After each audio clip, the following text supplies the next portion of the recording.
إن الحمد لله نحمده ونستعينه ونستغفره ونستهديه ونعوذ بالله من شرور أنفسنا ومن سيئات أعمالنا. من يهد الله فلا مضل له ومن يضلل فلا هادي له. أشهد أن لا إله إلا الله وحده لا شريك له وأشهد أن محمدا عبده ورسوله صلى الله عليه وسلم. ألا وإن أصدق الحديث كتاب الله وخير الهدي هدي محمد صلى الله عليه وسلم وشر الأمور محدثاتها وكل محدثة بدعة وكل بدعة ضلالة وكل ضلالة في النار وإنما توعدون لآت وما أنتم بمعجزين. يقول الله تعالى بعد أعوذ بالله من الشيطان الرجيم: يا أيها الذين آمنوا اتقوا الله حق تقاته ولا تموتن إلا وأنتم مسلمون. يا أيها الناس اتقوا ربكم الذي خلقكم من نفس واحدة وخلق منها زوجها وبث منهما رجالا كثيرا ونساء واتقوا الله الذي تساءلون به والأرحام إن الله كان عليكم رقيبا. Indeed, all thanks is to Allah Azza wa Jal. We seek refuge in Him and we seek His forgiveness. We seek refuge in Allah from the evil of our own selves and the evil of our actions. For indeed, whomsoever Allah Azza wa Jal has guided toward Islam, no one can misguide. And whomsoever Allah Azza wa Jal misguides, no one can guide.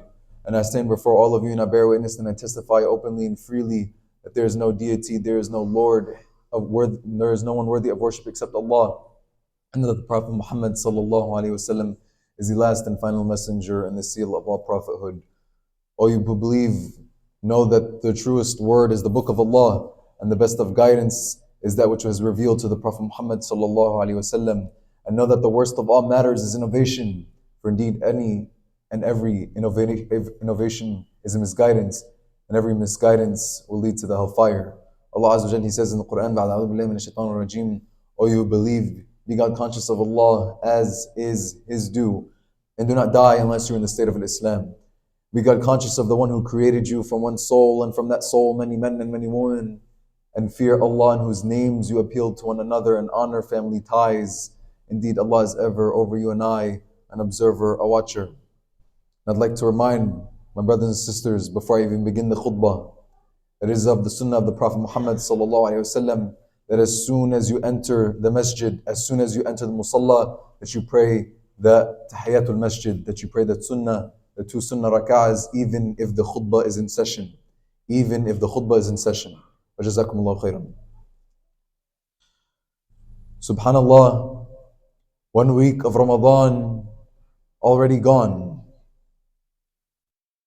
1/4 of Ramadan already gone.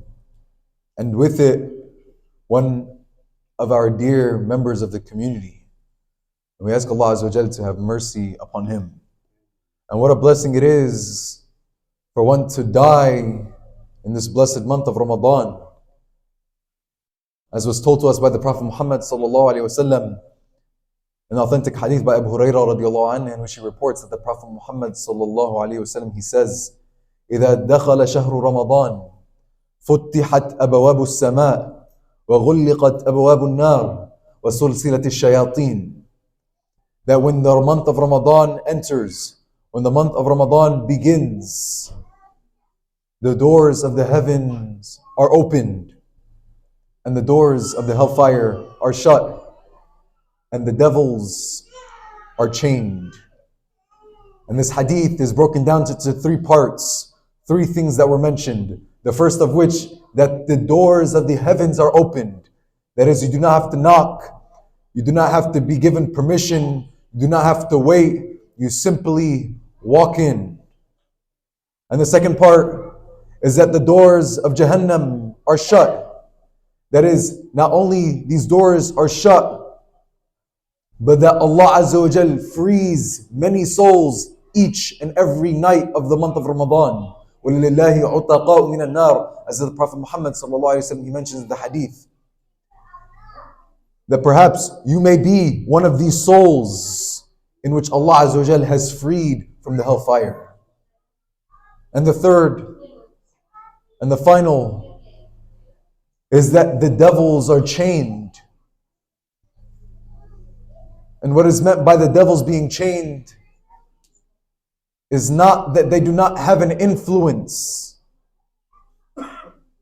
but rather that their influence is weakened.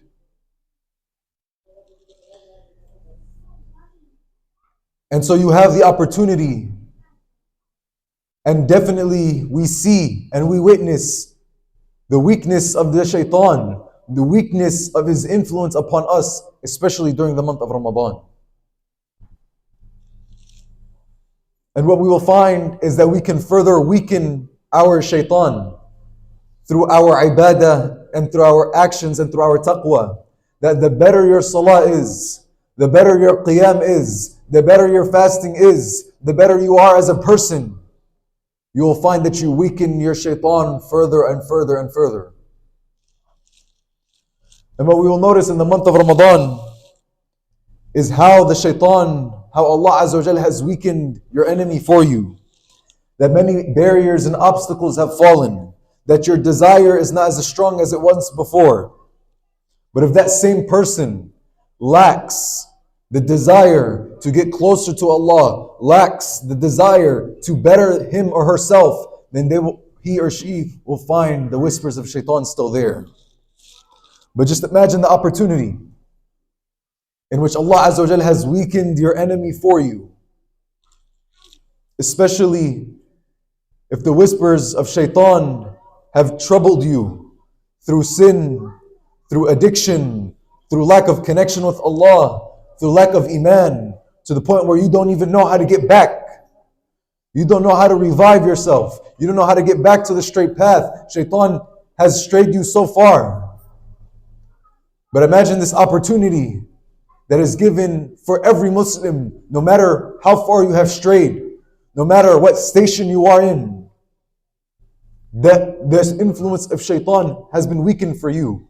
And Allah Azza wa Jal, He describes the relationship of some people and the relationship with them and the shaitan. Where Allah Azza wa Jal, He says, إِنَّ الْمُبَذِّرِينَ كَانُوا إِخْوَانَ الشَّيَاطِينَ وَكَانَ الشَّيْطَانُ لِرَبِّهِ كَفُورًا. That surely the wasteful are like brothers to the devils. And the devil was ever ungrateful to his Lord. And what is the key word in this ayah where Allah Azza wa Jal, He mentions mubadhirin, which is loosely translated as being extravagant or being wasteful. But what we will find in the Arabic language that there is a slight difference between the mubadhirin or tabdhir and israf.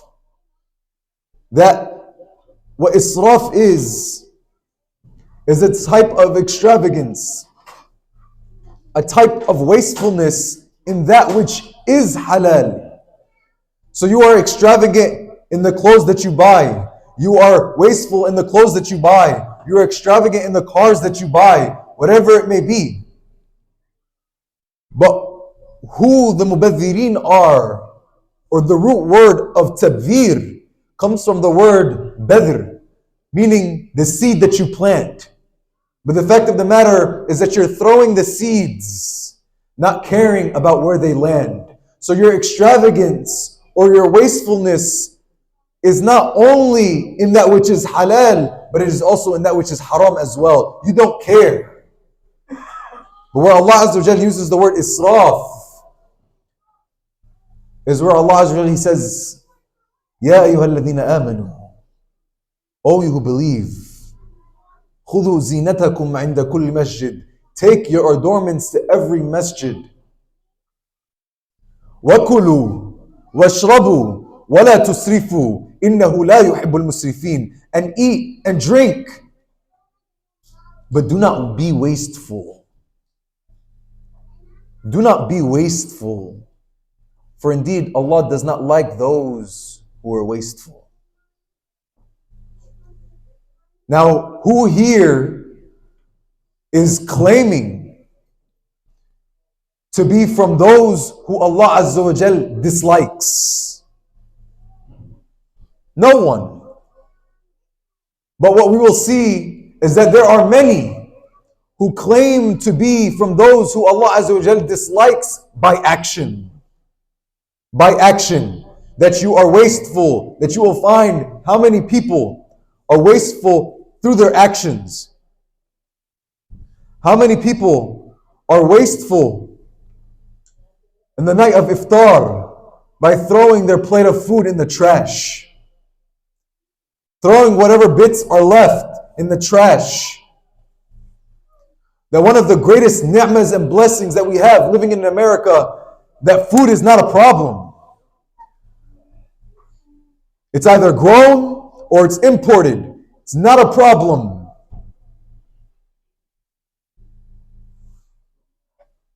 But few are those who take this ni'mah and blessing seriously.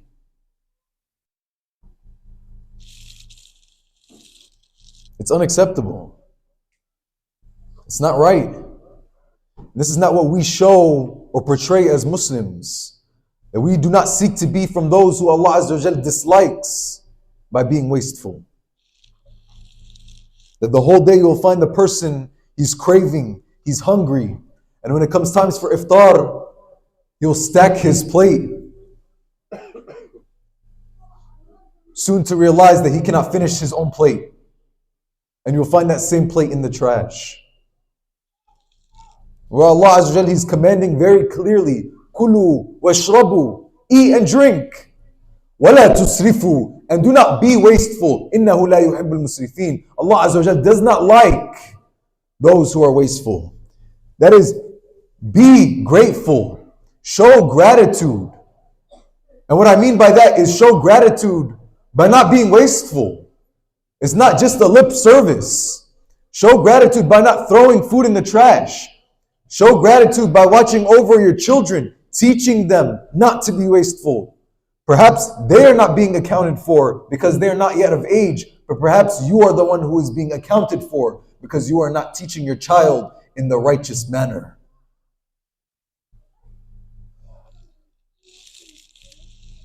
Let us not dress our righteous actions with a sin of wastefulness, but rather let us excel our actions by showing gratitude by not being wasteful.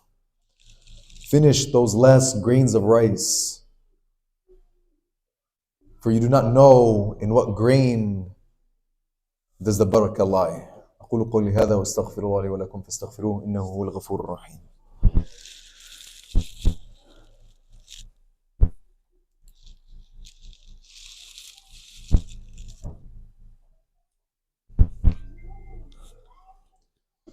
Bismillah wa salatu wa salam ala Rasulillah sallallahu alayhi wa sallam.